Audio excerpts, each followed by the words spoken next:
going to do it. VO News NG. So I'm going to do it exclusively there and put it there. So that's going to be exclusive of, you know, that. And most of my exclusive content will be on YouTube now, VO News. So go and look for VO, VEO News, NEWSNG. I'm going to be doing a complete series on that. You know, complete series on all of that.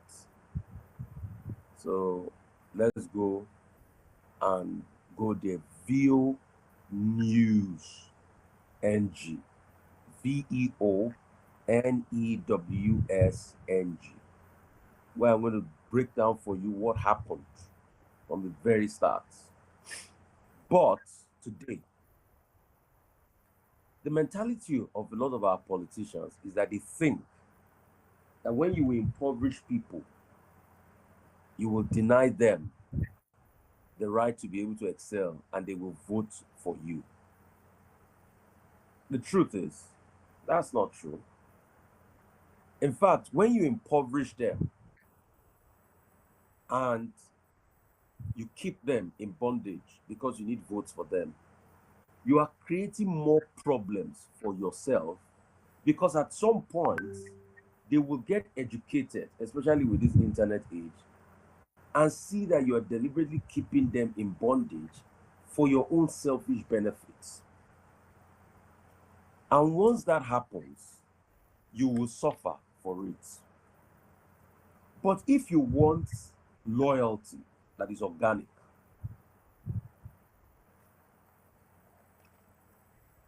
you can only get it by ensuring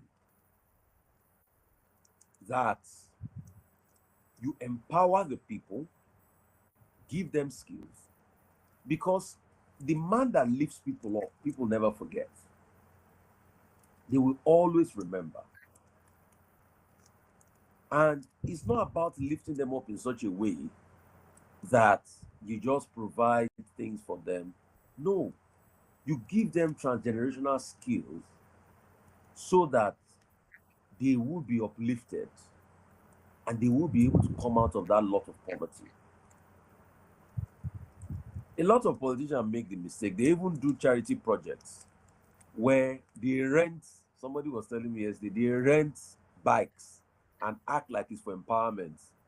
But after they do the photo ops, they take the bikes and go away. All you need to do is to be able to build wealth. When you build wealth, it solves a lot of societal problems.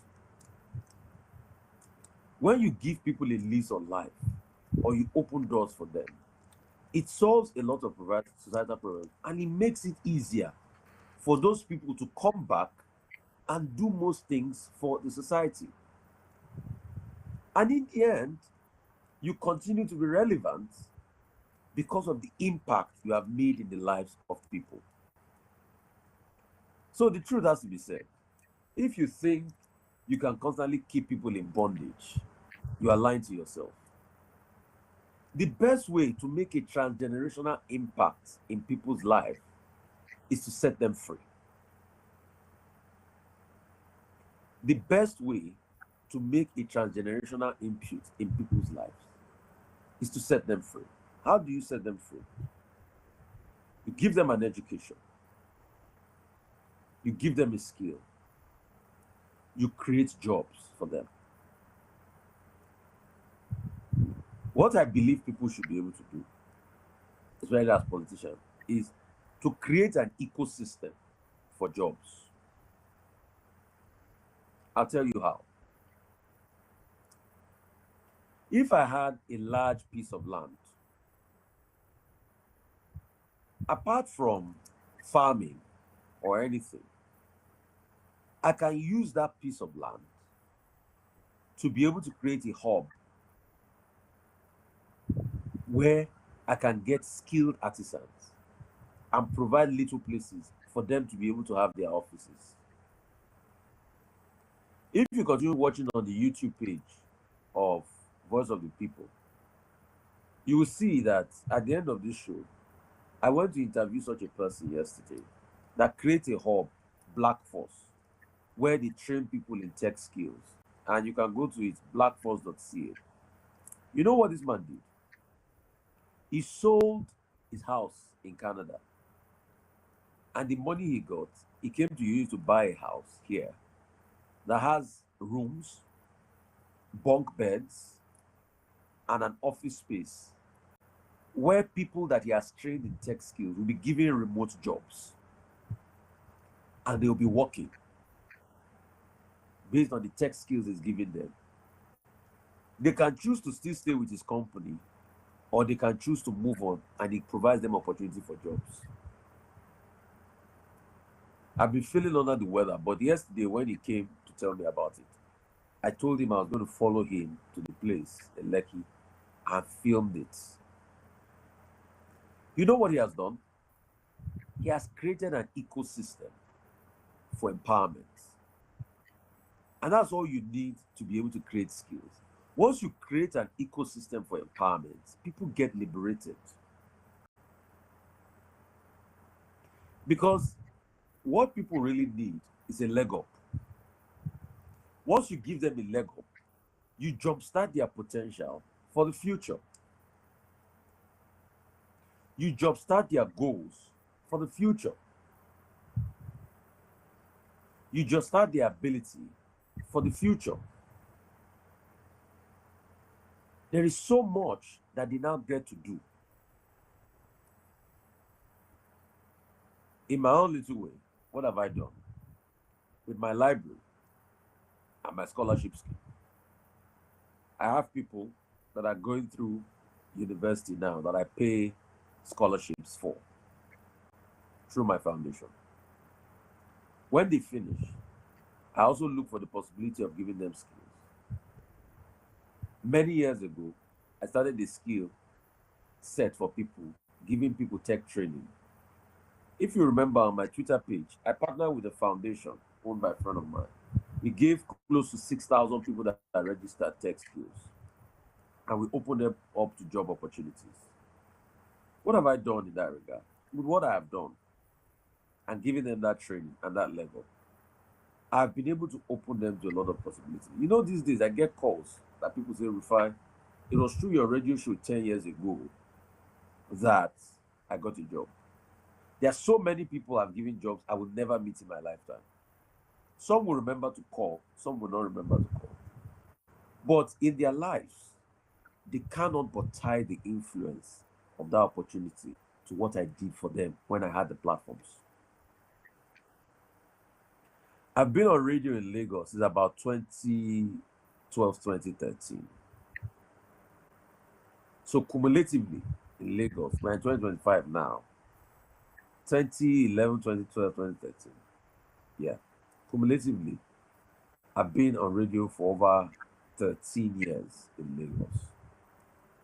Just imagine the impact threshold I've been able to make by opening up opportunities for people. Someone that's been on radio for over 13 years, I've received thousands of calls. I've spoken to thousands of perfect strangers. Through my health schemes, I've raised money for a lot of people, surgeries and the likes. This year alone, I know how much we've raised in surgeries, brain tumor, blah, blah, blah, and everything. Some, my own private tuition. I don't come to make a lot of noise about it. But that impact threshold, once you open people up, you see the rich potential. And you see some of the works of your hands.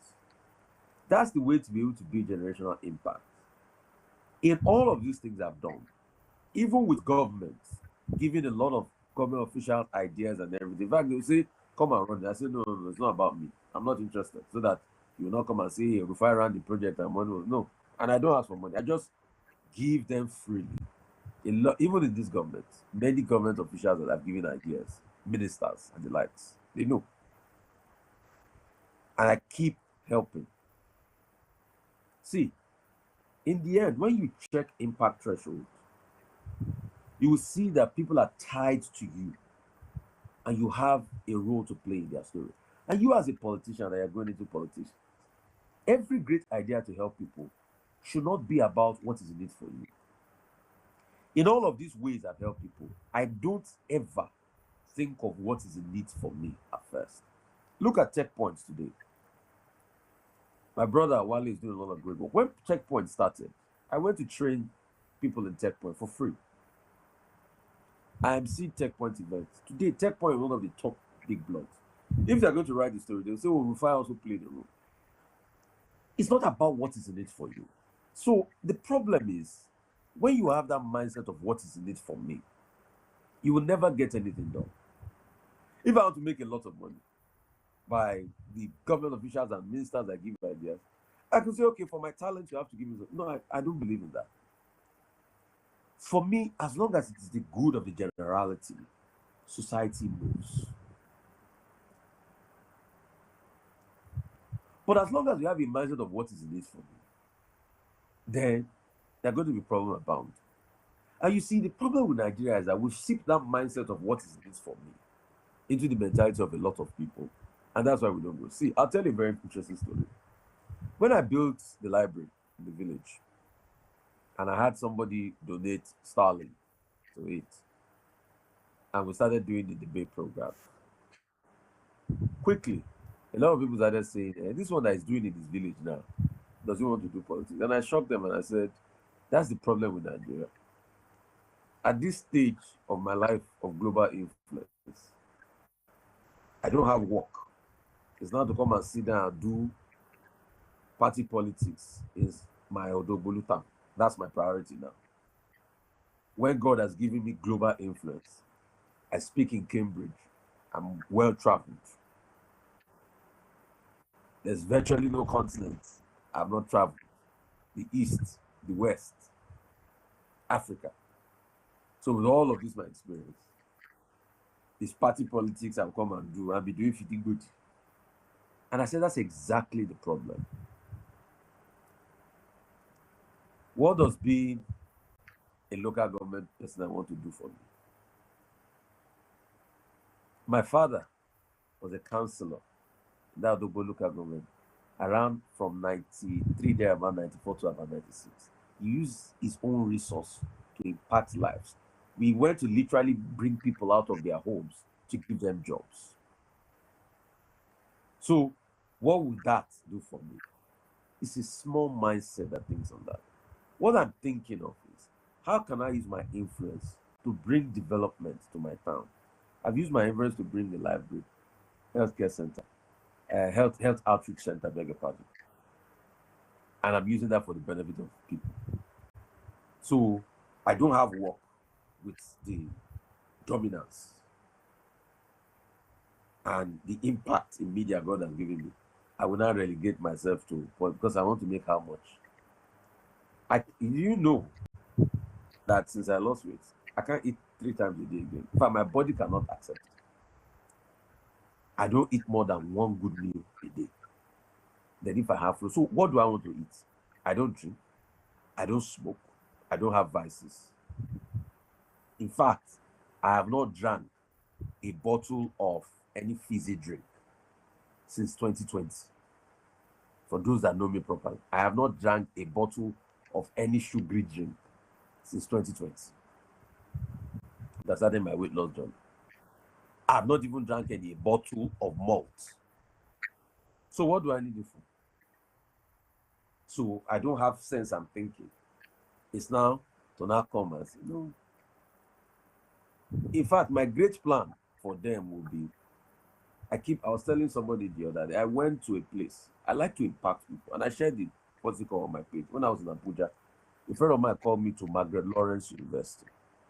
And I went to see their teaching hospital. Cuban doctors, very good place in Lugbe in Abuja. And I went there. And I told her, I said, God, if you give me careless $1 or $2 million, is this kind of teaching hospital I want to put in that axis. That's just it, in my village and that axis, so that we benefit everything. And put up a sustainable plan of how it's going to run. That's my priority.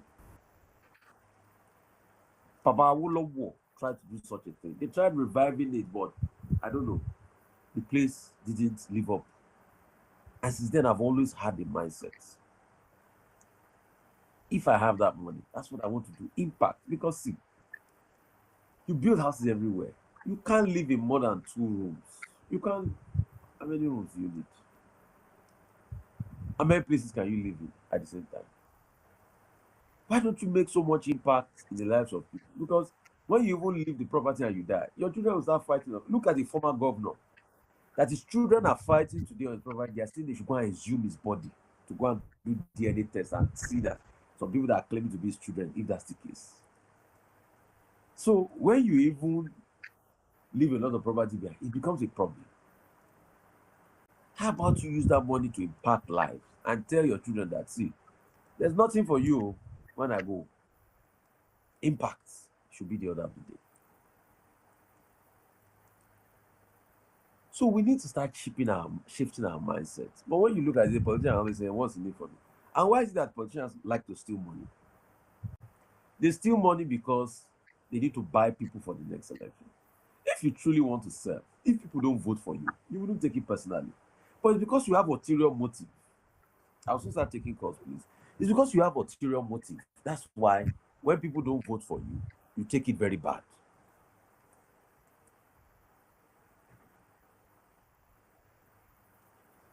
If you say you want to serve people, and people say no, don't serve me, you move on without batting an eyelid. But it's because you have ulterior motives in your life. And for you, it's about packing money for the next election. Because why? You sold your property. And why should you even sell your property for the next election? Why should you take it to heart that it must be a do or die when at all costs affair? And who says it must be through politics you can impact society? It's but for a short time, 3-4 years, you are able to influence 1 or 2 roads. But who says you can't use your influence to be able to build something sustainable that can affect humanity?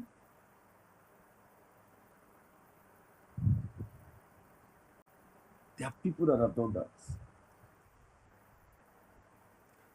So please, if you want to get that exclusive I want to do on Israel and global politics, VEO News NG, VEO News NG.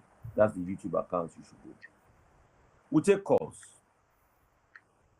0812 491 5952. 0812 491 5952. You can call from here, you can call from any part of the world via YouTube 0818 099 1991. 0818 099 1991. I see a lot of people try sending me messages. 0818 099 1991. I'll tell you some of the things I've been doing. Before Benway became popular, about 10 years ago, I started working with a foundation called CESO. What does CESO do? CESO is run by a friend of mine here. And what does CESO do? CESO does a lot of work with IDPs. We gave a lot of arms to IDPs and stuff. The numbers to call 0818 099 1991. 0818 099 1991. That's the number to call. And that was 10 years ago. You know what I also did apart from that? The IDP internally displaced kids. I partnered, I brought CESO and SAGE and one other school somewhere in down Lekki together to be able to provide education for the internally displaced kids. SAGE was a software company. I did some partnership with them and CESO and brought all of them together, and we're catering to the kids. IDP. So some of the impact projects. CESO now is in Benway. I've posted it on my pages. And please, I'm not a fool. For all those people that go to say, when I post something, They say, oh no, it's not scam. I know what I'm doing. I use my page to help humanity. I've said it. In case you don't know me, before social media became prominent and you know me, for over 10 years on radio in Lagos, I raise money for the sick and help a lot of people. So if I post something on my page, do not go and discredit what I post. It's not your page, it's my page. And I post it to be able to help humanity. It's not in your place to go and discredit anything. Because I see a lot of the messages. I don't have the energy to engage with. I'm so passionate about it. And you see, for every time I post something, I also try to extend my own little widow's mites. Most of my resource today goes into a lot of charity. So I've posted it on my page, Say So Foundation. If you can, give your widow's mite to all people in Benue. They also have a collection point that I'm going to try to announce. If you want to call me up, 0818 099 1991. They also have a collection point, and I'm going to try to announce. Let's have a collection point where you can go and send all your items to 0818 099 1991. So they have a collection point where you can send all your items to. And they also do it in partnership with what's it called? The Christian Fellowship of Nigeria and all of that. So please, I'm just trying to check through another device here so that I can get it in. Yeah. So Say So, I've posted it on my page, and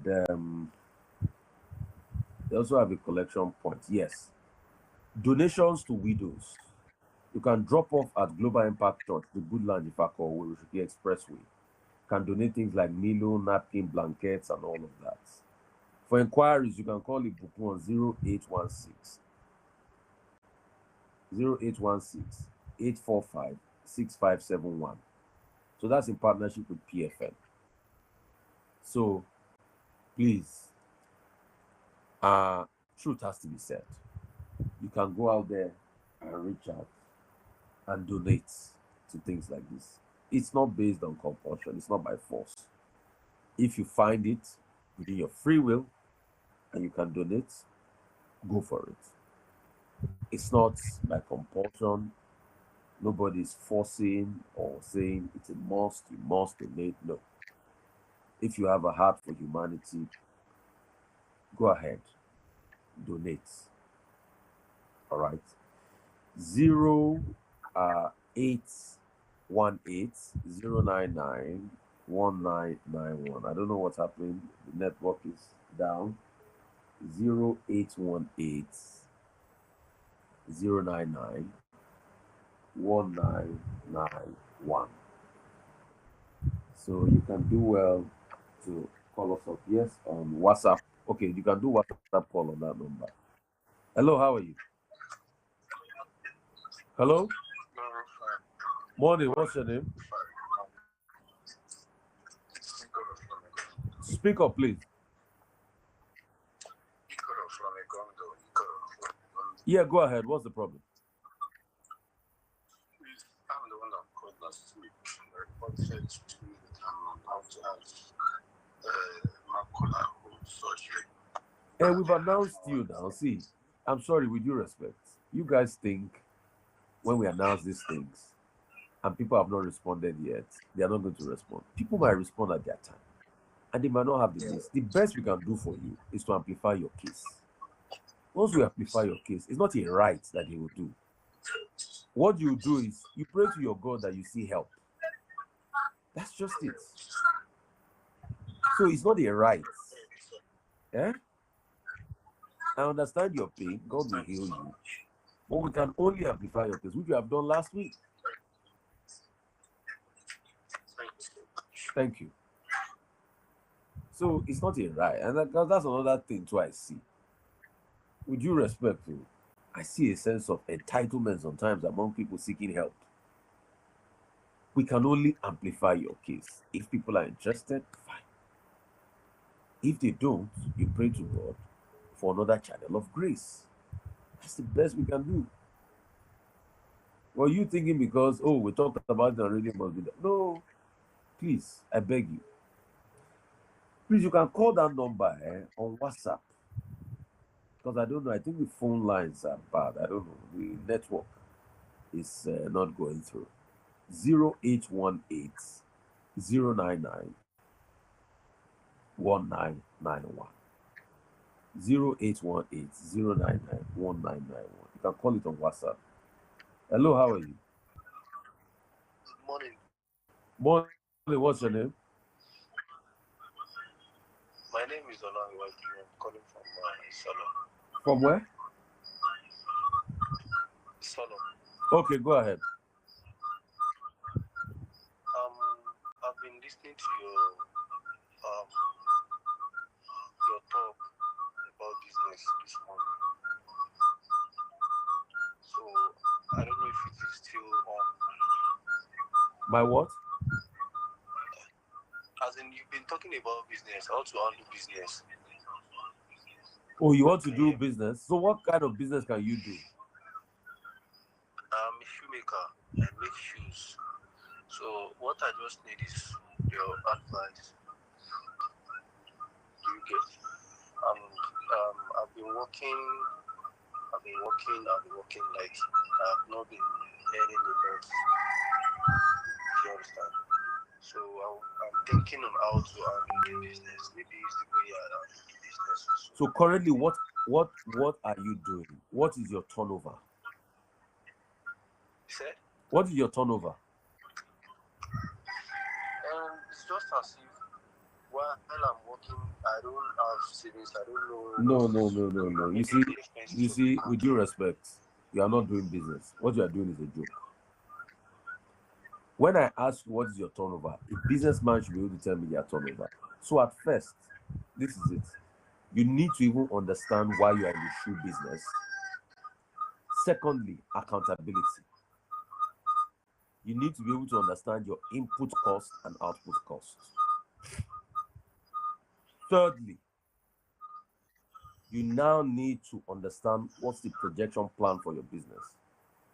As it is today, if I ask you, what kind of investment do you need in your business? You can't know because you don't even know your turnover. So please, maybe you call me next week. Go and reassess your business goals and ask yourself due questions first. Because business is not just about making money. It's about prioritization.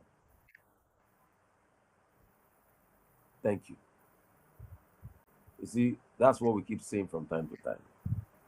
Why are you even doing what you are doing? A lot of people don't know the reason why they are doing what they are doing. Call the number on WhatsApp 0818 099 1991. I don't know, the phone lines are not responding this morning. So 0818 099 1991. Call the number on WhatsApp 0818 099 1991. You see, the thing with business is it's not a joke. It's a real, important, serious matter. And you have to know what you are doing before you go into any form of business. What are your priorities? How do you align? What are your prospects?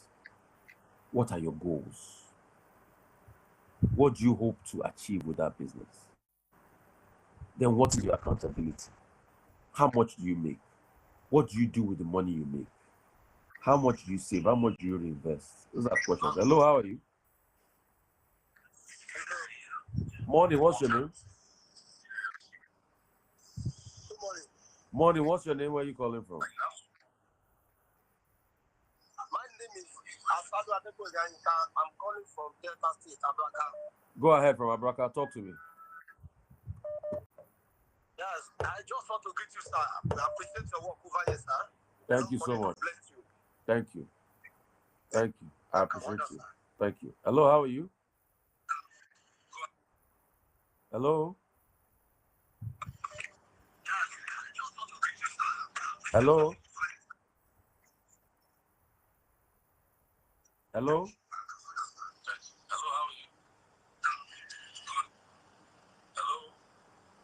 Hello?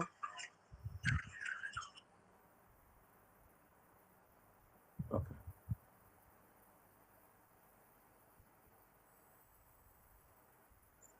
Hello?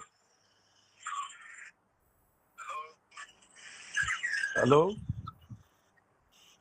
Hello? Please, what's your name? Where are you calling from?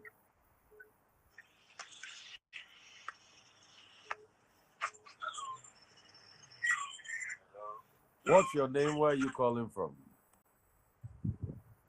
0818-099-1991. 0818-099-1991. What's your name? Where are you calling from? Answer that question. Now you're with me live on the air. 0818-099-1991. Hello, how are you? Hello? Hello? Hello? Hello, can you hear me? Yes, I can hear you. What's your name? Where are you calling from? My name is Clark. I'm calling from Turulere. I might probably deviate from what the program is running. This is your friend, our blessed or no pastor that was trying to bully you somehow. I want to crave indulgence. If you could probably, he's gone to be with the Lord. Can you just pay a little tribute to him? Maybe do your television program or this program. Because I love my heart. At first, why are you deviating? And for me,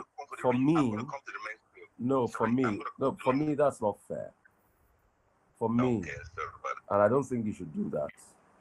A man lost his life. That's okay. It's not something to joke about. His family is in pain. No, with due respect, because I know the context at which you started it. Pay a little tribute and you were laughing because I had a back and forth with him. The death of any man, let me speak, please, sir. The death of every man diminishes all of us. I'm sad about his death. There is nothing to laugh about. I pray for the repose of his soul. And it's nothing to laugh about. And I don't think it's fair on the memory of that man. Okay. And I don't welcome what you just did. It's not fair. I think you should apologize to the man's memory. That you came in with the angle of, you had a back and forth, pay a little tribute. You want to mock a man's death? Aren't we all going to die one day? No, the content of where you're understanding is not where I'm going. No, that's where you are going. Because see, I have no reason. Listen to me, sir. Listen to me. You have no reason to call me to say I should pay tribute to Onopasa because we had a thief, if not in a mockery tone like which you did it. What you did was wrong. And I'm telling you, the death of every man diminishes us. And you shouldn't do that. It's not fair. Accept your blame. It's not fair. Don't do that. It's been withdrawn. Can we go back to the mainstream of the program you're running? Please go ahead. Good. Now, you were asking the man that wanted to probably, let you know what he was doing. And I couldn't, quite grasp what we had called a business. The man, he said, what's business and what's not business? And you were asking him about his savings and his turnover. So I want to get clearer before I get into my question. Yes, I was asking him about how well he knows his business. How well he knows his business. You can't say you are doing a business and things are not working. You don't even know how much you make. You don't know your turnover. You don't know your savings. Do you know how much you invest in it in the first place?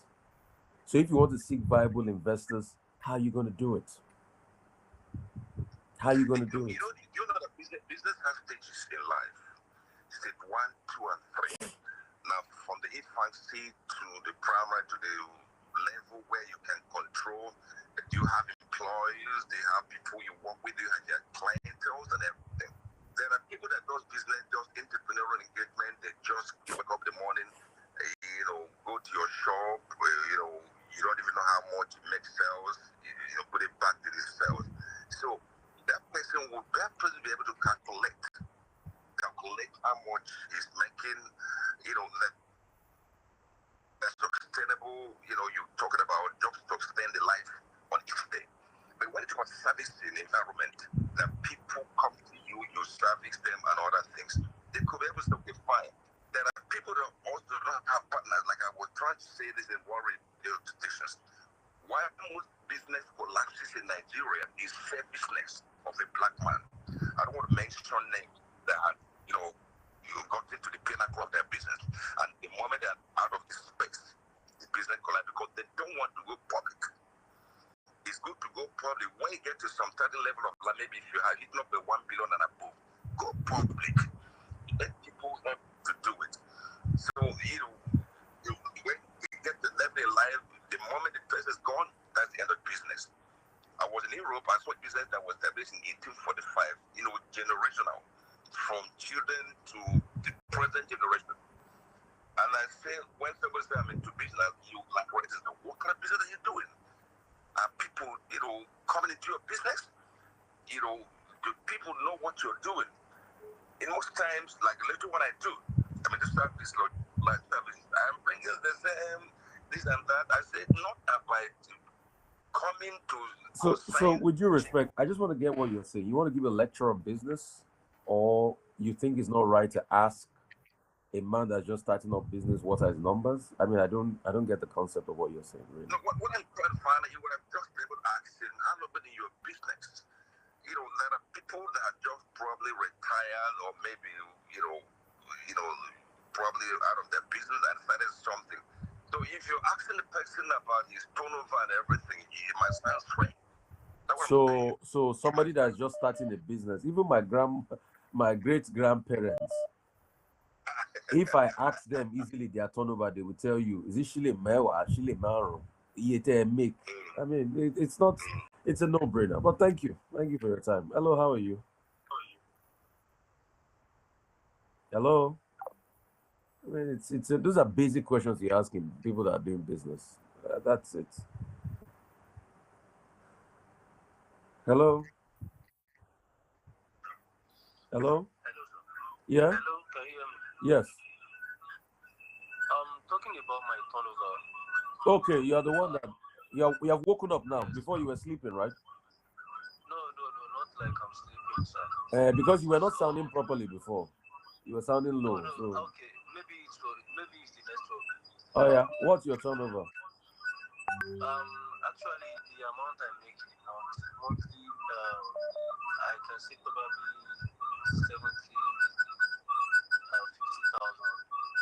70,000. 50,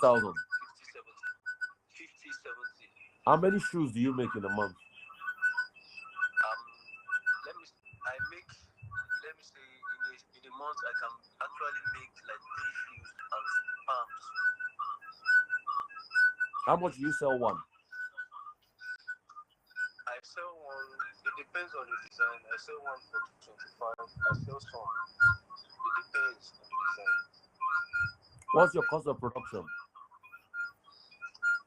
cost of production should be around. Please turn off the volume of your radio set. That thing is bleeding into my ears. Okay, let me move away from there. Turn it off. Not move away from there. Okay, can you hear me? Yes. So the cost is very. Turn it off. Turn it off. There's a difference between turn it off and move away. Turn it off.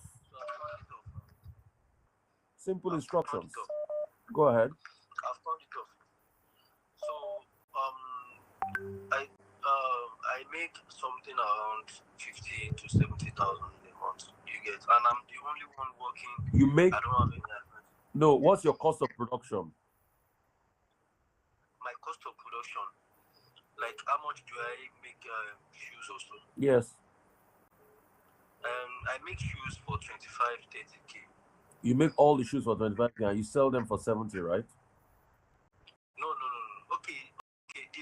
My cost of production should be around 15,000 to 20,000. And you sell these for 70,000. No, for 25 to 30. Is it cost of production for one or your collective cost of production? It's for one. I make per one. You make one for how much? I make one for 25K, and the cost of production might be around 15,000. So you make 10,000 naira per shoe. Yes, sir. Okay. So what is now the problem? So the issue I'm having is why I called is I just want an advice from you. Yeah. Because I've been listening to your program, and what I noticed about me is not having a helping hand. You understand? Like an apprentice. So I've been trying to work on that. Maybe to make my business grow more. Do you have the money to employ an apprentice? If it is all about the money I can still build up myself, which is I'm trying to process it by getting an apprentice. But the way they work, like I don't understand, and the way I'm working and the way I'm doing my things, because I'm always very careful. Okay, let's do this. Let's give you some more new orders. People might be interested. Call out your number so that let's see if people can even come and buy from you in the first place, so that you can get orders. Then you can see how you can ramp up with apprenticeship. But I will want you to have a hang of how you can do your business first before you think of apprenticeship. Call your number. Okay, my number is 081. Hello, sir. I'm listening to you. Go ahead. 081. Yeah. 75. 89. 02. 55. Okay. Call it again. That's my WhatsApp. 081. Yeah. 75. Yeah. 75. Yeah. 89. Yeah. 02. Yeah. 55. That's my WhatsApp line. Okay. Thank you. Let's see how that goes. Let's see if people will be interested in orders and all of that. Then we'll take it up from there. Okay, sir. Yeah. Thank you. Okay. That's about all I'll be able to take. Sorry about the phone lines. I think a lot of calls couldn't come through because of the phone lines and the ish and all of that.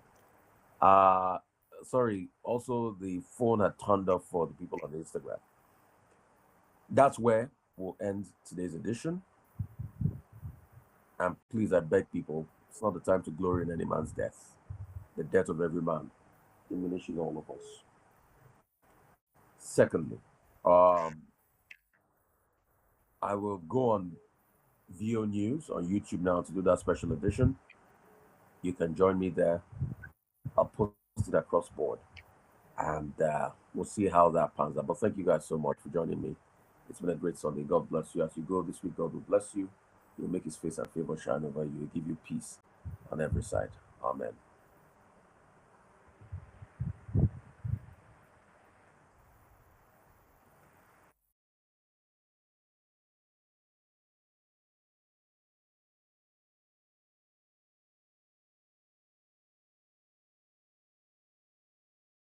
Wrong. And if something is fundamentally wrong, the onus lies on us as citizens to correct that.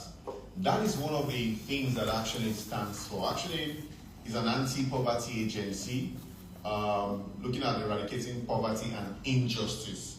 And for us to eradicate poverty and injustice, we must have the right governance, the right government in place.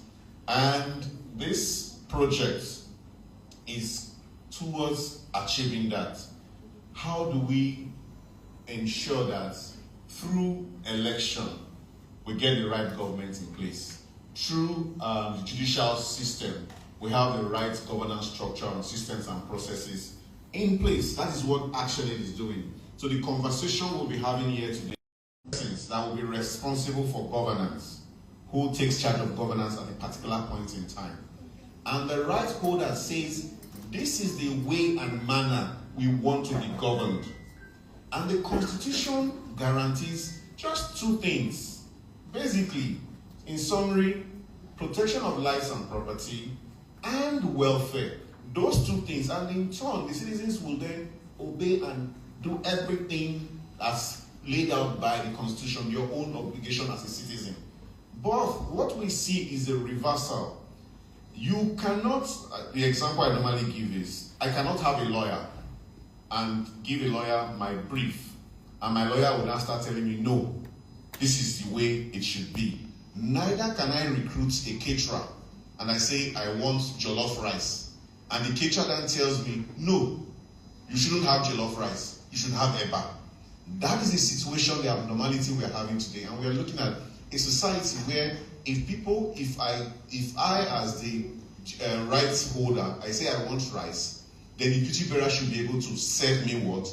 Rice. That's the conversation we want to be having and want to put forward. So on that note, it's with profound honor and a deep sense of responsibility that I welcome you all to this important event, an open day on judicial accountability.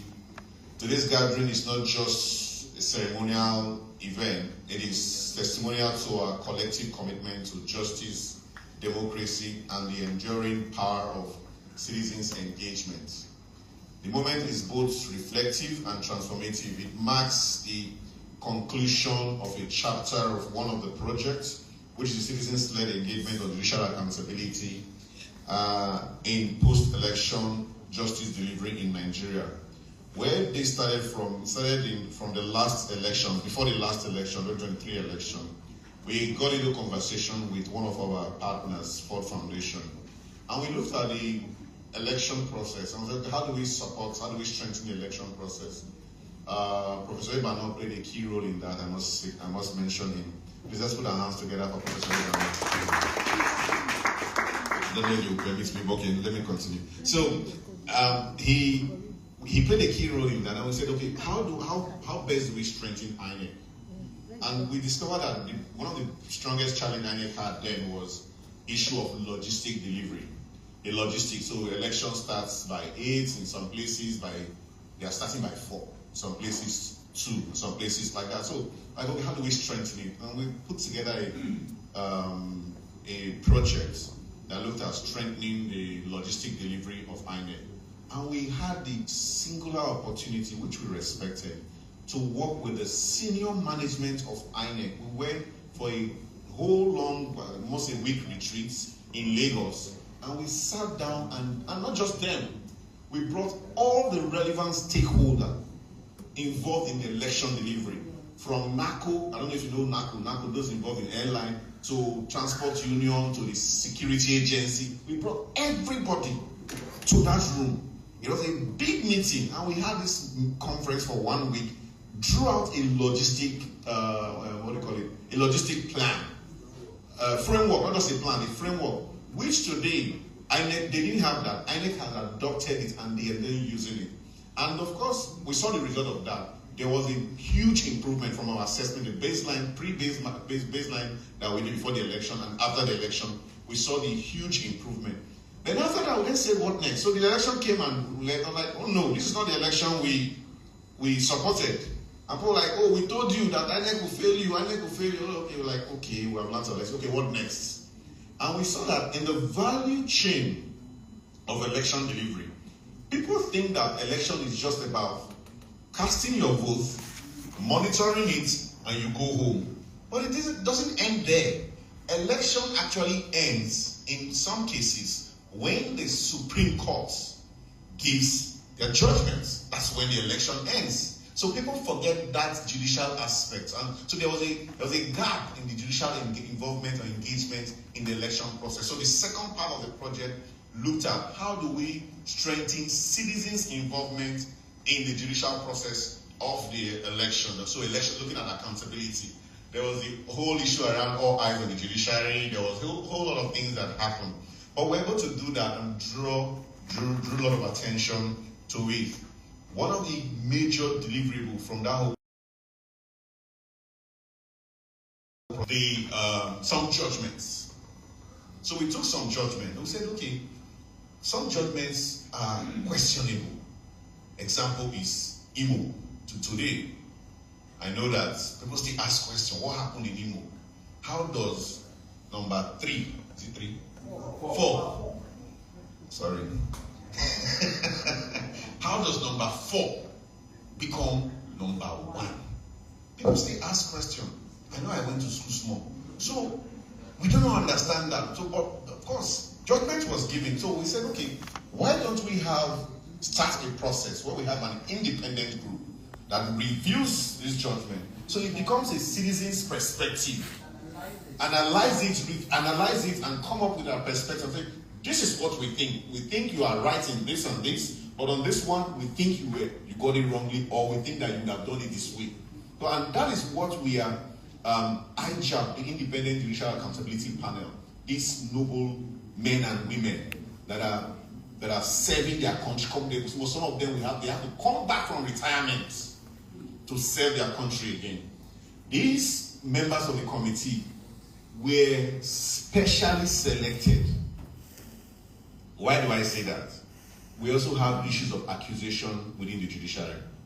That the judiciary is not upright, the judiciary is corrupt, all of that. So of course, it will make sense. If you are bringing people to this panel, there must be people that are above board, and we must let's put our hands together for these retired justices and members of the IJAP committee, professor of political science, all of them in media, even members of the bench, and all of that, so working towards ensuring that this happens. So that is the history of where we have come from, and today we are taking it a step further.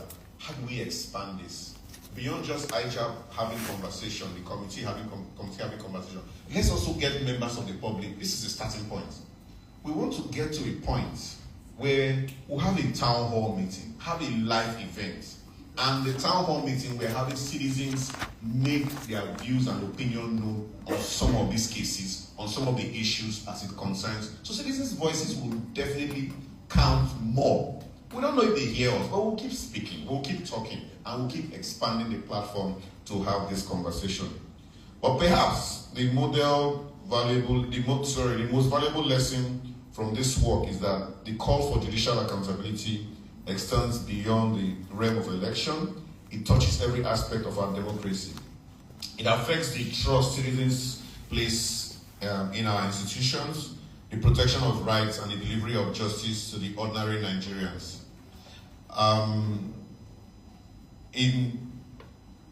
In response to the realities on ground, and of course the following extensive consultations with communities, justice sector stakeholders, we are proud to launch today the new project.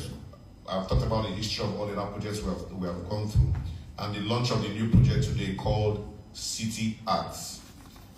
It's about citizens' actions for judicial accountability to promote democracy in Nigeria. In the short form of it is City Acts. So citizens' action for judicial accountability to promote democracy in Nigeria. This new initiative will expand our reach beyond electoral jurisprudence, anchoring judicial accountability firmly within the broader framework of democratic governance and human rights protection. At the end of the day, like I mentioned, it's not just about, what does the court say, but how does it benefit, how does it lead to the betterment, the welfare of citizens, the protection of citizens at the end of the day. City Act is not just a continuation, it's a bold evolution. It seeks to deepen civic engagement, amplify citizens' voices, and strengthen the justice ecosystem, ensuring that it is independent, accessible, above all, accountable to the people it serves. Today's Citizens Open Day is a critical part of that vision. The space has been created for open dialogue, rigorous inquiry, and co-creation of ideas. Like I said, this project is just starting, so whatever ideas we get here today would help us in expanding the conversation. It's an opportunity for citizens to express their experiences, questions the system, and propose solutions. It is democracy in action, transparent, participatory, and grouped in the pursuit of justice. I would like to extend our sincere appreciation to our partners, stakeholders, and especially the communities who have worked with us through Clip Justice. Your insights, courage, and collaboration have been invaluable. We're excited to continue this journey together on this new platform. I also, of course, want to especially appreciate the member of IJAP for your work I tell people that, oh, we don't pay them, it's volunteer work, and people don't believe it. So it's volunteer work that they are doing, serving their country. Serving your country does not only mean that you are only working in through government and in government. So they've been doing that, and we really, really and truly appreciate you. To our esteemed guests, your presence here is not only appreciated, it is meaningful, and it signals our commitment to building a Nigeria where justice is not abstract, but real, not a privilege for the few, but rights guaranteed for all. As we engage throughout this session, I urge each one of us to speak candidly, listen intentionally, and collectively, earnestly. Let us be bold in our vision and in our conversation all through the day. Together we can contribute to a judicial system that truly serves the people, that is fair, that is transparent, and rooted in democratic values. Once again, I welcome interventions and justice deliveries on the 2023 presidential and governorship elections. Some of you were here when the Clip Justice Project was launched some 1.5 years ago in Wuse. I've forgotten the name of the hotel now, but it was in Wuse at that time. And this was clearly put forward as one of the mandates of the Clip Justice Project. The second one was strengthened mechanisms and citizen-driven actions to hold tribunal judges accountable for transparent justice dispensation in the electoral process. Now, the technical working group, which we call TWG for short, was in for post-election justice in Nigeria. And 5, advised action aid. There were complaints of some of the cases being thrown out on technical grounds. 3, nature of the constitution of election petition tribunals. How are the election petition tribunals composed or constituted by the authorities so vested with that power? 4, pressure on judges and corruption in the judiciary. 5, inconsistencies and contradictions in judicial pronouncements. 6, poor culture of accepting electoral outcomes. You know for sure over the years that most politicians who go for elections never accept that they lose elections. They only accept when they win. That is when the election is free and fair. But when they lose, no way. It's been rigged, it's been manipulated, or what have you, and then they head to the tribunals. Even after the tribunal judgments, they still don't accept that the tribunals have been fair in their delivery of the judgments. And then lastly, what the role of the citizens should be. Because whether we like it or not, we are the sovereign. The people are the sovereign. It is your votes that puts people in power. It is your votes that are disputed at the tribunals, whether or not the candidate has won or lost. The TWG also extensively reviews the existing offenses outlined in the Electoral Act and recommended a subset for disqualification. Now, I'm sure that some of you have this publication already. This publication is out there. If you don't have it, please pick it. That's where we are talking about the recommendations on the subset for disqualification of candidates. The recommendations have been addressed to different stakeholders, like the National Judicial Institute, NJI, the National Judicial Council, NJC, the Senate and the House of Representative Committees on the Judiciary, the Nigerian Law Reform Commission, and many other institutions that are connected in one way or the other with this process. Some of these recommendations, especially as they concern the National Judicial Council have been implemented, and we are happy that indeed some government institutions are listening, they are paying attention to what IJAB or TWG did and continues to do as IJAB today. We also got involved with stakeholder engagements, and following the receipt of the recommendations made by TWG, stakeholder engagement efforts were held to further seek collaboration with the judicial parastatals like the National Judicial Institute, National Human Rights Commission, Nigerian Law Reform Commission, and others to adopt and implement the recommendations of the Technical Working Group. The Cliff Justice team leveraged on the recommendations of the Technical Working Group to engage citizens of Nigeria in Lagos, Kano, Ondo, Rivers, Akwa Ibom, Cross River, Niger, and the Federal Capital Territory. Webinars and online conferences attracted Nigerians from the 36 states of the country. This led to the publication of 1. The 7-point recommendations for the post-election justice delivery reforms. We summarized provisions of the Electoral Act 2022 and the electoral petition process. Many Nigerians do not know or have even not read the Electoral Act 2022 and what the provisions are.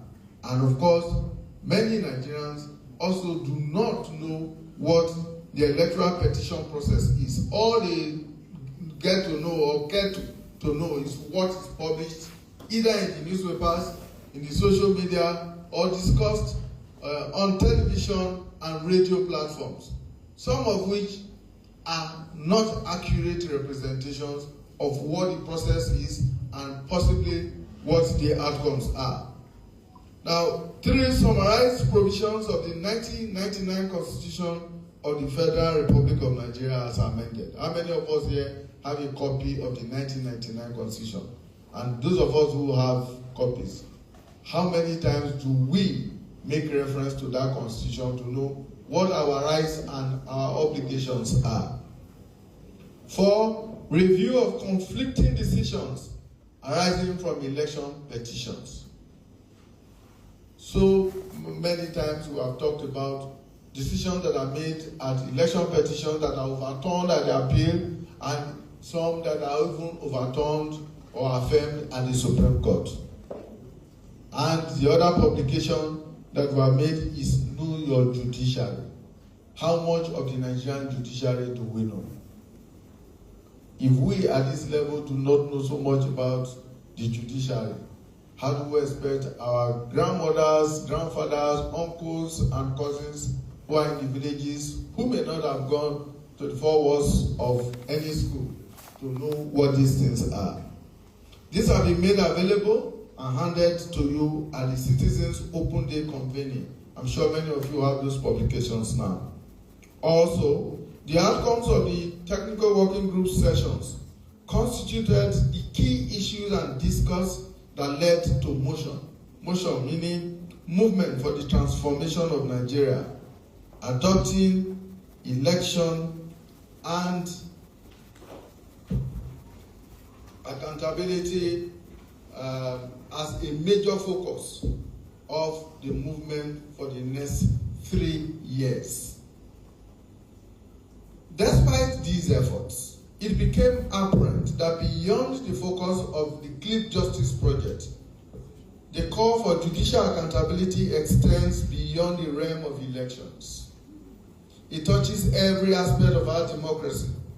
It affects the trust citizens place in our institutions, the protection of rights, and the delivery of justice to the ordinary Nigerian. Consequently, in March 2025, the Technical Working Group metamorphosed into the Independent Judicial Accountability Panel, IJAP. The enlargement of the Technical Working Group into IJAP necessitated the addition of 2 retired Court of Appeal justices to the panel, in addition to the ones that we already had on the technical working group. Now, the panel seeks to analyze judicial pronouncements. Please take note. The panel seeks to analyze judicial pronouncements. We do not review judicial pronouncements. We analyze them and provide informed opinions that will enable citizens to hold the judiciary accountable. Because like every other institution in a democracy, they must be held accountable. Just the way you and I should be held accountable for our actions, our inactions, or whatever we are engaged in. The IGAP has held 2 sessions in the last 3 months, during which the following cases were examined and analyzed. 1. The Rivers State judgment by the Supreme Court on local governments in Rivers State. 2. The Rivers State judgment by the Supreme Court on the State House of Assembly. 3. The ECOWAS court ruling on the Lekki toll gate incident. I'm sure some of you remember that after the Lekki toll gate incident, one of those who were affected in that incident approached the ECOWAS court and sought legal remedies. And of course, the ECOWAS court held that case and appropriately and adequately provided remedies for those who went to the court. IJAP's review of these cases, analysis of these cases, generated interest in the traditional and social media platforms, and it's been a very wonderful time because we have brought together, or rather, Action Aid Nigeria, with support of the Ford Foundation, has brought together some of the brightest minds in the judicial system in Nigeria, some of the brightest minds in the civil society in Nigeria, some of the brightest minds in the development sector in Nigeria, some of the brightest minds in the academia in Nigeria to do this work. And we will continue to do that, which we have been saddled with by Action Aid Nigeria. Thank you very much.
also upload them on IREF. And INEC had promised us before then, through Beaver's demos, the chairman himself, and training manuals, that these results would be uploaded electronically. But when they got to court, the story changed. And then we were hearing that this law was not legally binding simply because it was not gazetted in accordance with Section 87 of the Interpretation Act. What this meant was that INEC can always make promises and then go back on it by relying on laws. Again, Action Aid has come in. Let us separate these INEC regulations from their administrative guidelines. If we do that, you, me, and every Nigerian can hold INEC accountable for the promises that they make to us. Next, ladies and gentlemen, Action Aid proposes that electoral offences should have electoral consequences. In 2023, in Osun, in Kogi State, some parts of Delta, and some parts of Lagos, there were a lot of incidences of vote buying. People were paying cash, they were paying food, they were even giving airtime to secure votes. Over 700 cases were reported by civil society organizations. But how many led to disqualifications? None, ladies and gentlemen. Electoral offenses are treated as misdemeanors in Nigeria. But you cannot buy your way into a position of power and call that fraud. That is in fact treason to democracy. Action Aid has come in. And what Action Aid says is that when people are guilty of doing this offense, they are either disqualified, they and their party, in fact, are banned from participating in that entire election.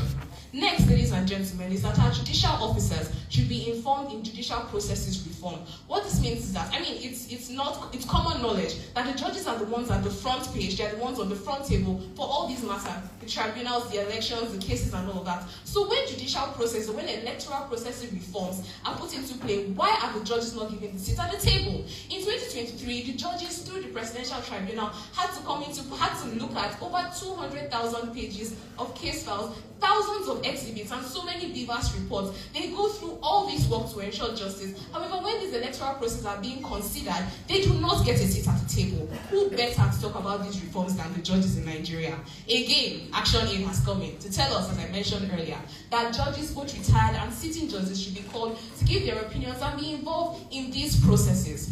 Finally, ladies and gentlemen, if these reforms proposed by Action Aid are not taken into consideration, what we would be left with are vote buyers sitting in positions of power, illegal candidates who probably did not even participate in their primaries, sitting in position of power, and most importantly, ladies and gentlemen, voters will be disenfranchised by the decisions of the court. However, if these reforms are given the attention and the power and the requisite that they need, what we're going to have is we're going to take back our democracy with clarity, with accountability, and with transparency. Ladies and gentlemen, this is not theory. This is what democracy should look like. Thank you.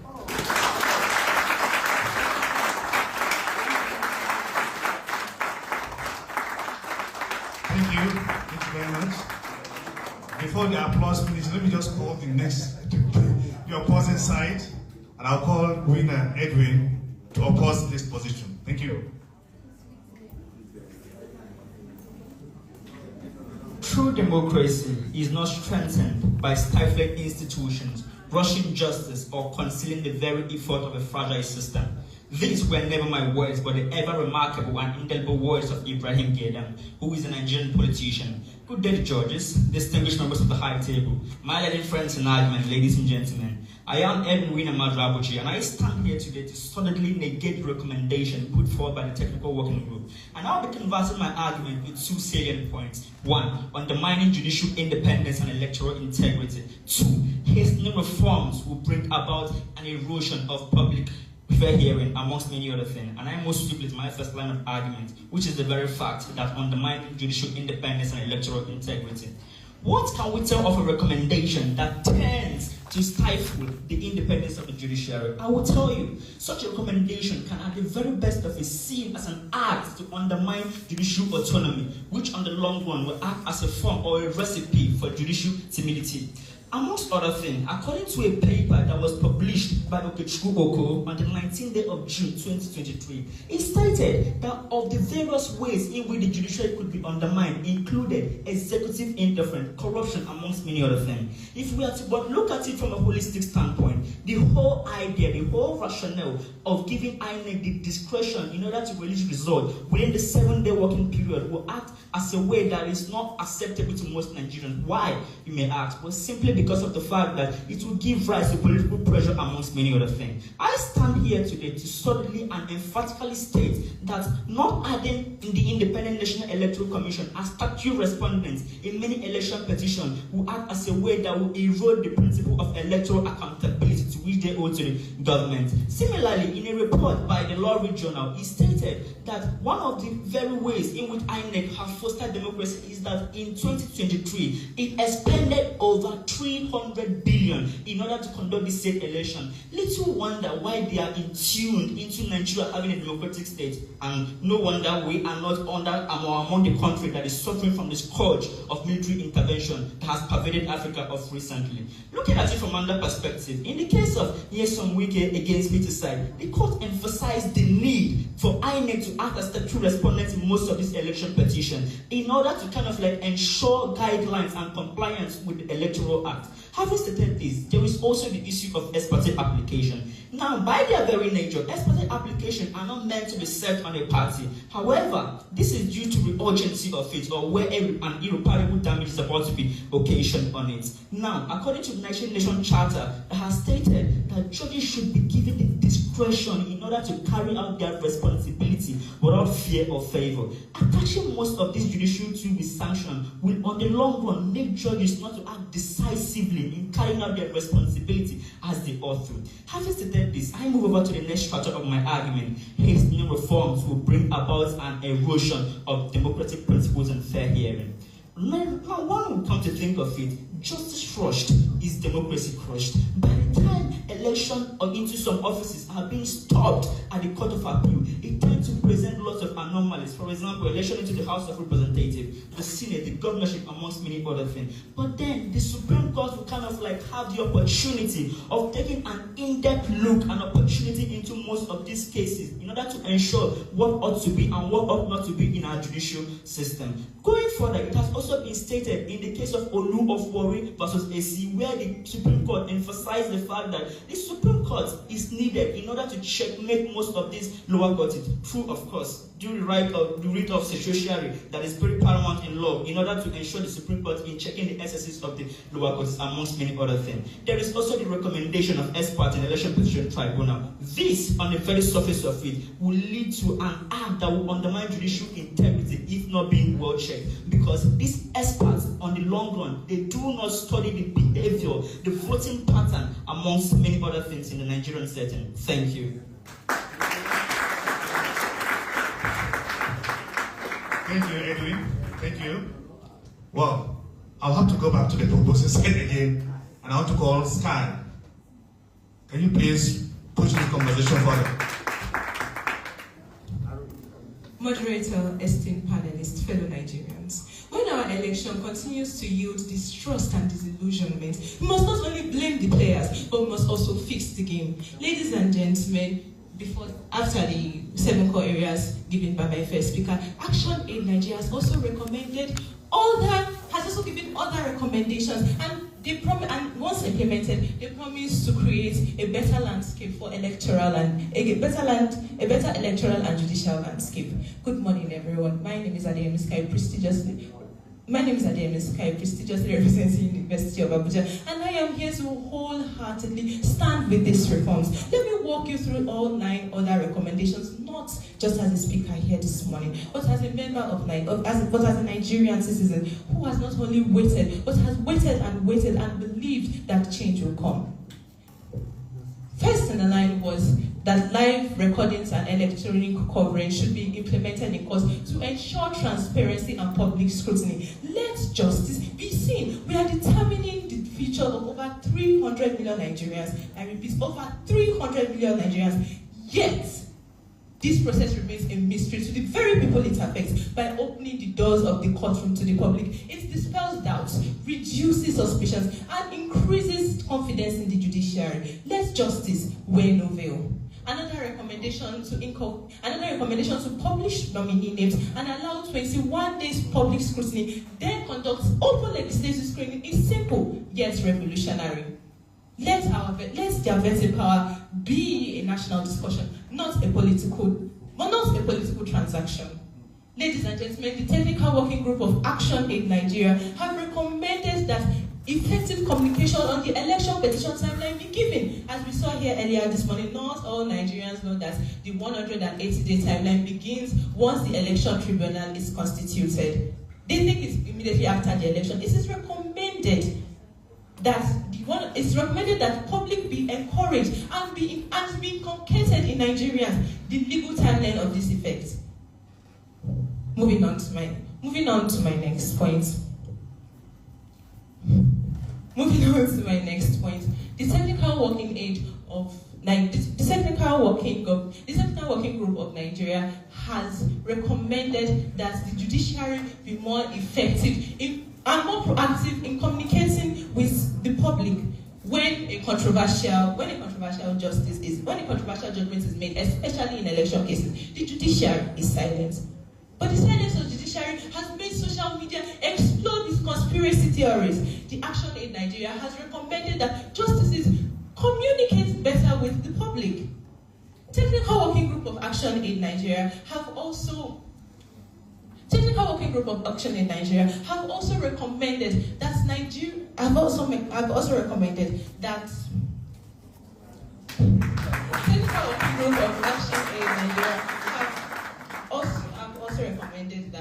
Nigerians be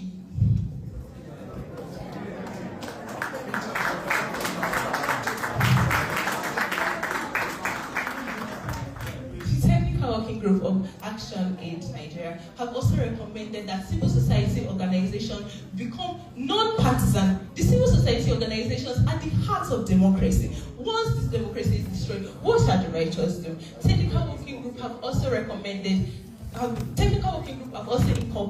the fact that of transparency in the judiciary. Ladies and gentlemen, Section 16, Subsection 2 and 3, Section 16, Subsection 2 and 3 of the Electoral Act 2022 has criminalized, Section 16, Subsection 2 and 3 of the Electoral Act 2022 has criminalized vote buying and inducement. Section 22 of the same Act has criminalized inducement. Ladies and gentlemen, Action Aid Nigeria have proposed that anyone, and I mean anyone, found guilty of these grievous offences be held accountable and be disqualified for 10 years. 10 years you say might be so harsh, but 10 years can serve as a deterrent against future crimes. Ladies and gentlemen, before I leave this place, I would like to give this because insanity is doing the same thing over and over and over again and expecting changes.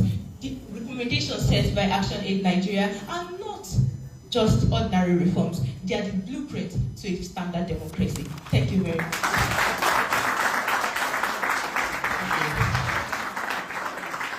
Recommendations, they are blueprint for a better Nigeria. That was Sky from the proposing side. And this duel continues. I want to call Solomon from the opposing side, and he will have the floor. Let's hear what he will say. Solomon. An election shall not be invalidated if it appears to the judicials and the court that the election was carried out in accordance with the principles of this act, and also that the substandard of the election result was not substantially affected by the provision of the act. This provision, ladies and gentlemen, is the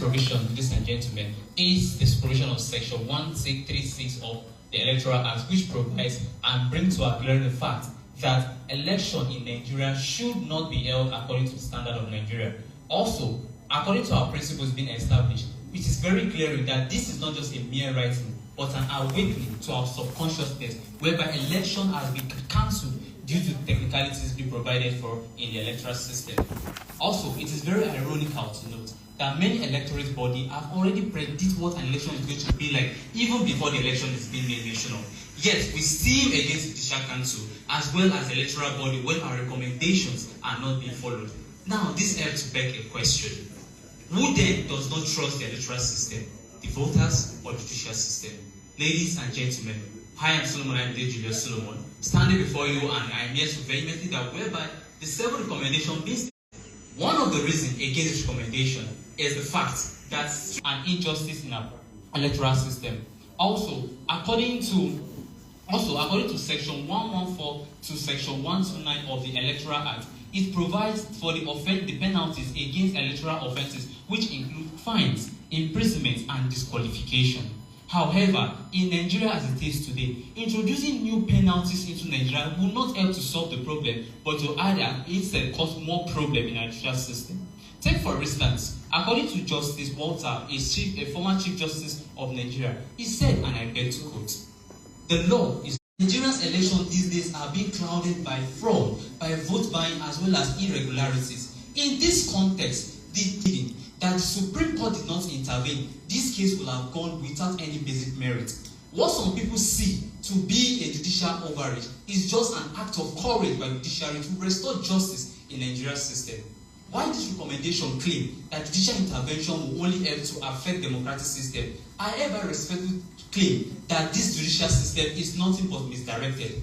In the Supreme Court case of Zamfara APC against Mafara, it was held that the Supreme Justice intervention in the acts of the electoral system helped to check the imbalances of the electoral practices in the Nigerian system, whereby malpractice was being carried out. If not for this timely intervention, a whole lot of chaos would have been caused.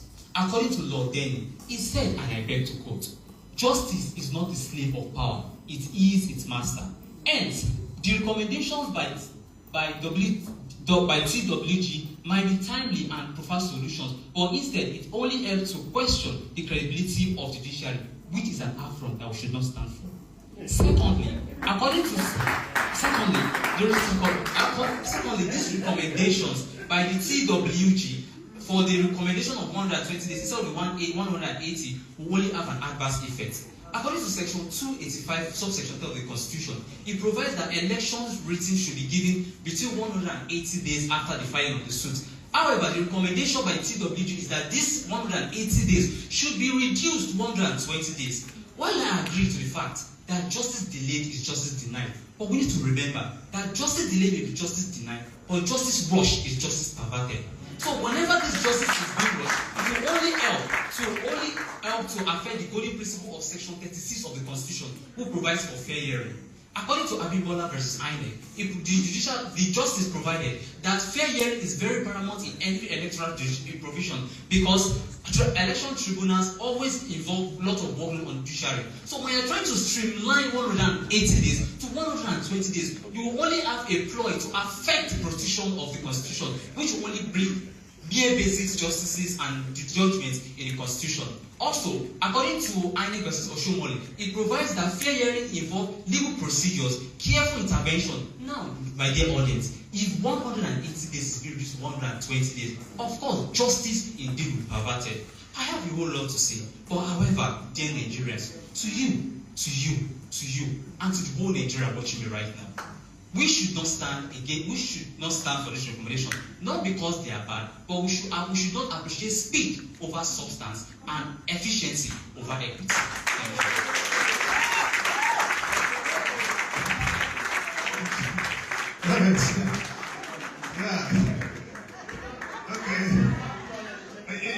It's not over until it is over. Permit me to invite King David from the proposing side. When you have King David on one side and King Solomon on the other, you know it's going to be lovely. King David, please. Standing on all existing protocols, my name is King David Isima, representing the prestigious Faculty of Law, Yakubu Gowon University.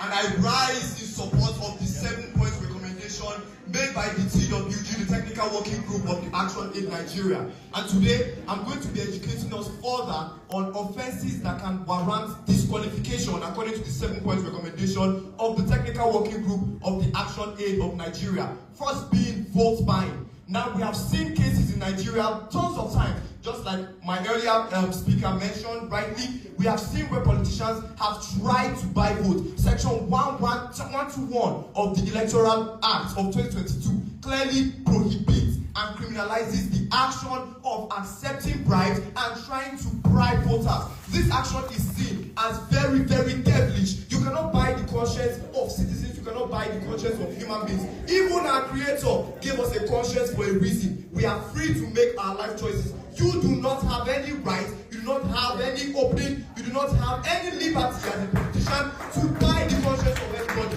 Everybody is expected to make their rights. And the recommendation of the TWG is that these politicians should be disqualified, not pitied, not pardoned, entirely disqualified. Moving on to my second point, electoral violence. We've seen in states like Kogi, we've seen in states like Delta, we've seen in states even in the West, how elections have become an opportunity for politicians to turn it into violence. They begin to hire thugs, they begin to bring them into the polling units. We hear of ballot boxes being stolen, we hear of voters being attacked when they are casting their vote. Nigeria's politicians has made Nigerians themselves to be very, very electorally apathic. They don't like anything politics, they don't like voting, and it is because of the lack of implementation of this 7-point recommendation of the TWG. I put it to you that if the country should follow the recommendation of TWG Action in Nigeria, this country is going to be revolutionized.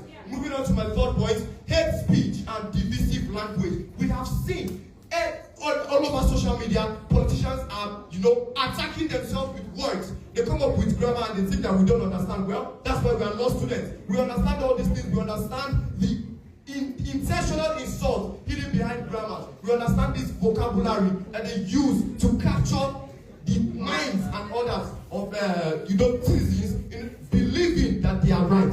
This is very wrong. And the 7-point recommendation of the TWG of Action in Nigeria is stating that these people should be disqualified from candidacy. They should not run. They should not run entirely. Dural lex said lex. The law may be harsh, but it is still the law. No matter how strict you think the law is, it is still the law. Implementing the 7-point recommendation of the Technical Working Group on the Action in Nigeria is not just going to save voters, it's going to make Nigerians believe in democracy again. It's going to make people believe in the system, the economy, and the politics of Nigeria again. We have lots of people running out of the country. My brother, if it's you, will you not run? If I see the opportunity, I will take off. And that is because of the way the economy is. We are talking about Japa syndrome, but nobody is handling what is. We're not considering what is causing the Japa syndrome. They are not wrong to run away. If I have the opportunity, I will run away too. Ask your neighbor, they will tell you the truth. So moving on to my fifth point. Moving on to my fifth point and final point, the use of ethnicity and religion in politics. This is the paramount, this is the zenith of all political problems in the country. You know how people that are going to, they call them godfathers, they call them religious leaders, you go to religious institutions and hide under the umbrella of the religious organization to propel your own selfish desires. That is very wrong. It is very unacceptable, and the recommendation of the 7-point CWG of AAN is saying that these politicians should not be given a chance to run. Because if these people can go as far as using religion and ethnicity to divide the country, think of what they can do when they attain power. I think we can all see it for ourselves. In conclusion, I want to urge the House, I want to urge everybody, this is not just a speech of power, this is not just a debate. It is about how politicians get power, what they are willing to do when they get their power, and what they are willing to destroy to maintain that power. Cicero said in my closing speech that the law is silence in the face of war. Not today. In the face of this war, we are going to win. The law is never silent. Thank you very much and God bless you.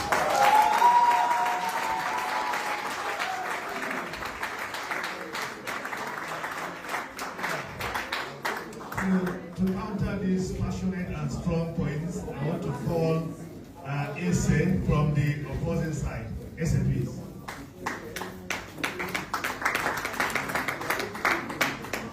Democracy is the only system of government that persists in asking the powers that be whether they are the powers that ought to be. Ladies and gentlemen, those were not my words, but the ever beautiful words of Sidney J. Harris, an American journalist. Relying on the already existing protocols established by my first speaker, I am Ese Ogeni Awatu, representing the prestigious University of Abuja. Now I must commend the technical working group of the Action Aid, because these recommendations are truly beautiful. I can't deny it, but unfortunately, I am here to vehemently contend against these recommendations because they will prove to be ineffective and impracticable in achieving and ensuring electoral justice in our Nigerian society today. And I'll be backing my argument with two heckling points of mine. One, acceptance. Profiling judges may politicize judiciary. Moving swiftly to my first point, acceptance of electoral outcomes should be based on free and fair elections. Democracy for the people, by the people, and of the people. This definition clearly positions that the democratic system of government is meant to cater to the needs of our citizens. The citizens' aim and goals should be prioritized. Their election, when they go out to vote at the election polls, their choice should be prioritized. But why has this proven to be otherwise in our Nigerian society today? I'm sure every single one of us must have been pondering about that time and time again. Well, first, we need to understand that electoral justice is not just a product of mere legislation, but rather a product of free, fair, and transparent electoral process. The sixth recommendation by the Technical Working Group, which aims to curb the poor culture of accepting electoral outcomes by citizens, might appear to be productive on paper. But although undeniably beautiful, I must say that it doesn't guarantee that citizens will be more likely to accept electoral outcomes if the underlying issues are not dealt with. Now, that's a very important question. What are the underlying issues? Well, the issues I'm referring to right now is 1, political interference, 2, institutional bias, 3rd, but definitely not the last, as there are millions of other issues. But if I'm to go on and on again talking about the issues of election in Nigeria, I'm sure many of us will have to stay here till tomorrow. Well, the last issue is voters' intimidation, a very common problem. It is the integrity of the process, not the letters of the law, that fosters acceptance of electoral outcome in our society today. According to a 2023 study by Justice and Eze on the Electoral Act of 2002, it was highlighted that electoral justice is driven by improvements in the electoral process in areas like electronic result transmission and timely disbursement of funds to INEC, not by merely amending statutes. Ladies and gentlemen, the civil society situation room, which oversaw the 2019 general elections, rightly observed that voters' intimidation, late distribution of materials, and lapses in logistics played a pivotal role in undermining the credibility of the electoral process. Moving swiftly to my second point. Profiling judges may politicize judiciary. Salis populi suprema lex exto. The welfare of the citizens must be supreme. Now, the welfare of the citizens remains the primary and main responsibility of the government and shall in no way be undermined. But regardless of that, the independence and integrity of the judiciary cannot be sacrificed at the altar of public scrutiny and citizens' criticism. Ladies and gentlemen, collaborating with investigative journalists to profile election petition tribunal judges would undermine the integrity of the judiciary and the impartiality of the judiciary, thereby leading to politicizing the judiciary and eventually raising questions regarding the credibility and integrity of the electoral process. Oversimplification can lead to questions on the independence of the judiciary, as well as eventually leading to external interferences and pressure on judges to make decisions based on political considerations rather than law. For crying out loud, do we want our judges to be choosing whether APC or PDP should deserve to win? We do not want them to be deeply invested in the electoral process. Although it concerns all citizens, the independence and impartiality of judiciary has to be considered and prioritized in our nation today. The words of Warren E. Burger, an American lawyer and the Chief Justice of the United States of America, former Chief Justice, should be deeply kept in our minds and in our hearts. He said, and I beg to quote, "Judges should make decisions based on law, not public opinion. They should be completely, I repeat, completely indifferent to pressures of the times." Thank you.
Ladies and gentlemen, I'm showing you this because this is supposed to be a workstation come house where people, will come and live and work for a week.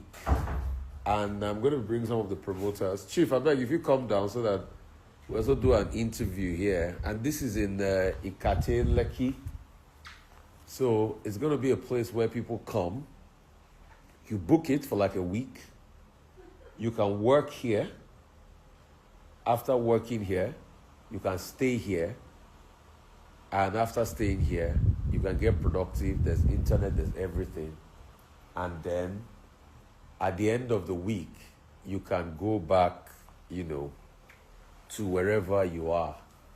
The concept is from a Nigerian in diaspora. Let's call this Oga. Oga, where you doing now?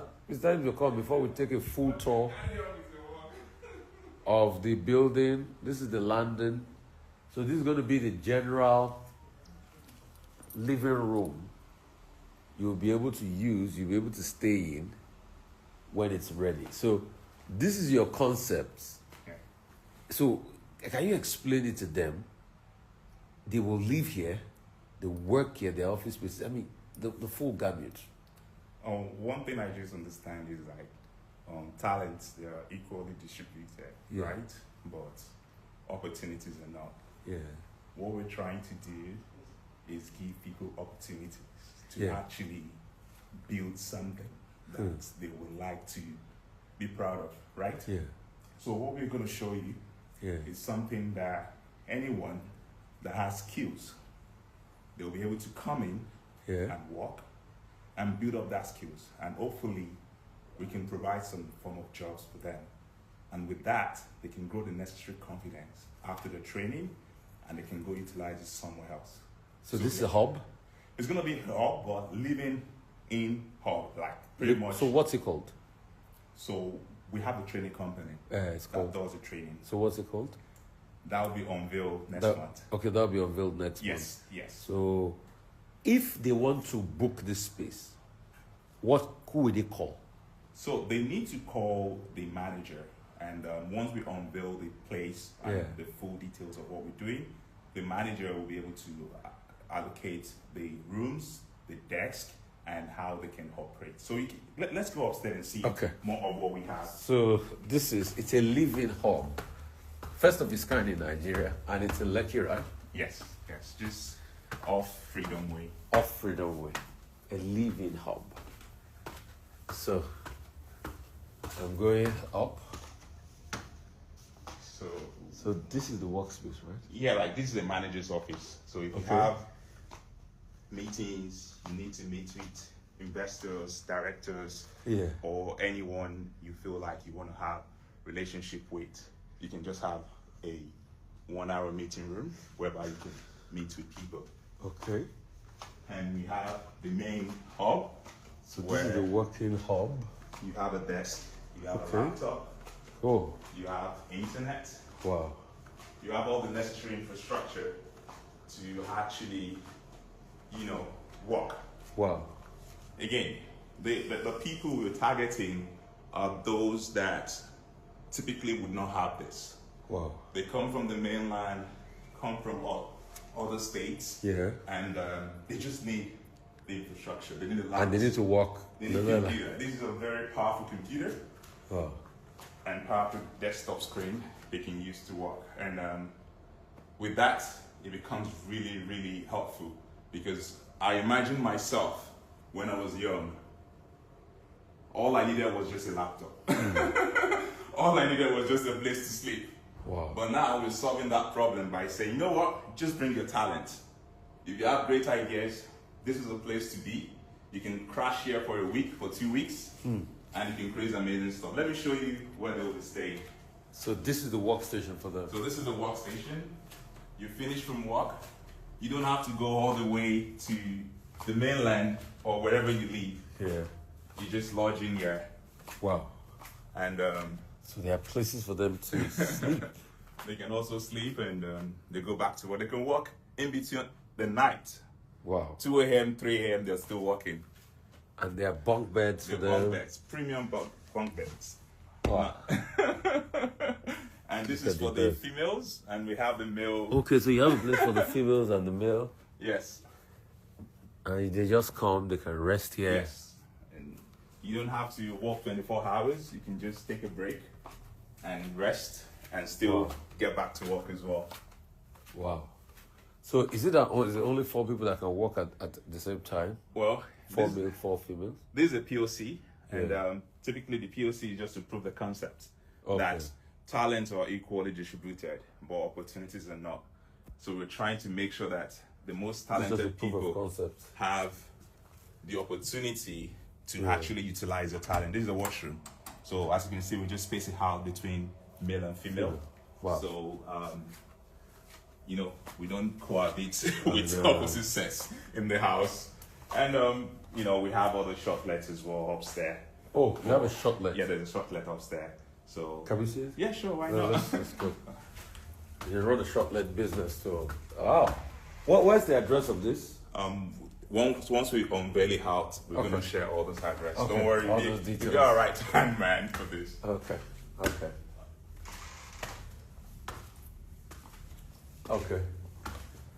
So these are some of the shortlets. Yes. Okay, can you come in? Okay. Yes. This is some of the, so people can rent this overnight, right? I mean, they can rent it overnight if they want to. But these are for executive people. Okay. So like the meetings, that's locked. Okay. So those that have meetings and they just want to come to Nigeria to stay for a bit, they can always have this place. We have full 24 hours power supply, solar powered inverter system. And you've got cameras. Everywhere. We've got digital lock doors, so you're always secure, you're always safe. Hopefully, we have a security man downstairs, and we have an estate that is very secure. So this promises to be a game changer. I'm hoping. Again, the idea is very simple. I imagine myself being young, and you needed an opportunity. I needed an opportunity, which was just to have a computer. And to have an internet, and probably a place to be. If they get tired, probably there will be PS5 coming in here. I'm hoping so. They can come sit down there and work. They work, they leave, and they enjoy themselves. We're hoping to hire a chef as well. Okay. That will get them the necessary food that they need, so they don't have to go out. So the question I want to ask is this: how do they get selected to come, or do they pay for the space? So, my company name is Blackforce. Okay. Blackforce is a Canadian edtech that provides IT training for young and professional workers that want to migrate or already migrated to Canada. And one thing is we have a very selective system whereby we provide free training for the youth under the age of 25. So if you're exceptional youth, you can get placed in this kind of environment for free. And if you're over the age of 25, you have to pay. So you have an expensive training, but it's worthwhile because after the training, you have a very good chance of getting a job overseas. So what does Blackforce train people on? We train people on IT generally, such as Salesforce, cybersecurity, business analysis, platform development, API integration, artificial intelligence, and the likes. Okay.